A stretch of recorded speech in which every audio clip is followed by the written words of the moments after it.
വിവിധ ആവശ്യങ്ങൾ ഉന്നയിച്ച് പാലക്കാട് അഞ്ചുവിളക്കിന് സമീപം നവോത്ഥാന ജ്വാല കൂട്ടായ്മ സംഘടിപ്പിച്ചു. മേൽവസ്ത്രം ധരിച്ചും ക്ഷേത്രപ്രവേശനം അനുവദിക്കുക, താന്ത്രിക വിദ്യ പഠിച്ച എല്ലാവരെയും ക്ഷേത്രങ്ങളിൽ ശാന്തിക്കാരാക്കുക, ശ്രീനാരായണ ഗുരുദേവ കൃതികളോടുള്ള ക്ഷേത്രങ്ങളിലെ അയിത്തം അവസാനിപ്പിക്കുക തുടങ്ങിയ ആവശ്യങ്ങൾ ഉന്നയിച്ചുകൊണ്ടാണ് നവോത്ഥാന ജ്വാല തെളിയിച്ച് പ്രതിജ്ഞയെടുത്തത്. ശിവഗിരി മഠം ഗുരുധർമ്മ പ്രചരണ യുവജന സഭ കേന്ദ്ര എക്സിക്യൂട്ടീവ് സന്തോഷ് മലമ്പുഴ ഉദ്ഘാടനം ചെയ്തു. ഇന്നത്തെ ഏറ്റവും വലിയ പ്രശ്നം എന്താ? ഈ കാലോചിതമായ ആചാരങ്ങൾ പരിഷ്കരിക്കപ്പെടണമെന്ന് കേരളത്തിലെ പ്രധാനപ്പെട്ട സന്യാസി ആശ്രമങ്ങളിലെ സന്യാസിമാരെല്ലാവരും ചെയ്യണമെന്ന് ആവശ്യപ്പെട്ടപ്പോൾ, ശിവഗിരി മഠത്തിൻ്റെ അധ്യക്ഷൻ ഇത് ആവശ്യപ്പെട്ടപ്പോൾ ഇന്ന് പലർക്കും ഇത് ഉൾക്കൊള്ളുവാൻ സ്വീകരിക്കാൻ പ്രയാസമുണ്ട്. അതൊരു ഫ്യൂഡലിസത്തിൻ്റെ ഭാഗമാണ്. എന്താണ് ഫ്യൂഡലിസം?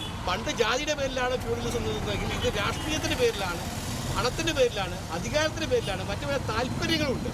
ഈ ഫ്യൂഡൽ ചിന്താഗതിയാണ് ഇന്ന് ഈ സമൂഹത്തിൽ ഇത് സ്വീകരിക്കാൻ വൈമുഖ്യം കാണിക്കുന്നത്. നിങ്ങൾ പറഞ്ഞുകൊണ്ട് ഇത് നടപ്പിലാക്കാൻ കഴിയില്ല എന്ന ദുർവാശി മാത്രമാണ്.